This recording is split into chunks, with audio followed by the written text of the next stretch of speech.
வணக்கம். நாம் இன்னைக்கு திருக்குறளில் 2வது அதிகாரமான வான் சிறப்பு அப்படிங்கிற அதிகாரத்தில் துப்பார்க்கு துப்பாய என தொடங்கும் திருக்குறளை பற்றி படிக்கலாம்.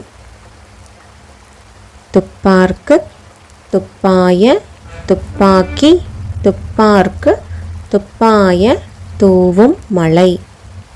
துப்பார்க்கு துப்பாய துப்பாக்கி துப்பார்க்கு துப்பாய தூவும் மழை. இந்த குறளானது இனிய ஓசை நயத்துடன் அமைந்தது.